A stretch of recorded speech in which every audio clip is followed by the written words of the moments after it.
Friends almost 1 week అవుతుంది and present trade అయితే $10 ప్రాఫిట్లో ఉంది. బట్ మన టార్గెట్ అయితే $35. ఇప్పుడు మంత్లీ ఆప్షన్స్ సెలెక్ట్ చేయడం వల్ల మన ట్రేడింగ్ ఫీజు ఎలా తగ్గుతుంది? ఫర్ ఎగ్జాంపుల్ బ్యాంక్ నిఫ్టీలో మనకి ట్రేడింగ్ ఫీజు పడేటప్పుడు మనం సెల్ చేసిన ప్రీమియం అండ్ క్వాంటిటీ ఈ రెండు సిగ్నిఫికెంట్ రోల్ ప్లే చేసినట్టయితే డెల్టా ఎక్స్చేంజ్లో మాత్రం మనకి స్పాట్ ప్రైస్ చాలా ఇంపార్టెంట్ రోల్ ప్లే చేస్తుంది. అఫ్కోర్స్ కొంతవరకు ప్రీమియం కూడా మనకి రోల్ ప్లే చేస్తుంది, బట్ అంత సిగ్నిఫికెంట్గా ఉండదు.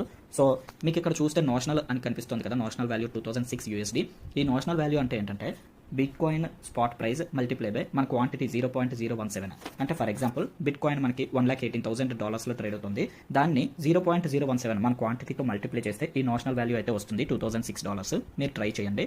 సో ఈ నోషనల్ వాల్యూ మీద మనకైతే ట్రేడింగ్ ఫీజు అనేది డిపెండ్ అయి ఉంటుంది. మనం వీక్లీ ట్రేడ్ చేసినా మంత్లీ ట్రేడ్ చేసినా మనకి ఆల్మోస్ట్ ఒకేలాగా ట్రేడింగ్ ఫీజు పడుతుంది. వీక్లీ ట్రేడ్ చేసినట్టయితే మంత్కి 4 ట్రేడ్స్ తీసుకుంటాం అండ్ 4 టైమ్స్ మనం బ్రోకరేజ్ ఛార్జ్ అయితే పే చేస్తాం. అదే మంత్లీ ఆప్షన్ సెలెక్ట్ చేసుకోవడం వల్ల ఏంటంటే 4 టైమ్స్ కాకుండా ఒకసారి మనం సేమ్ బ్రోకరేజ్ ఛార్జ్ పే చేస్తాం. వీడియో నచ్చితే లైక్ చేసి ఛానల్ సబ్స్క్రైబ్ చేసుకోండి.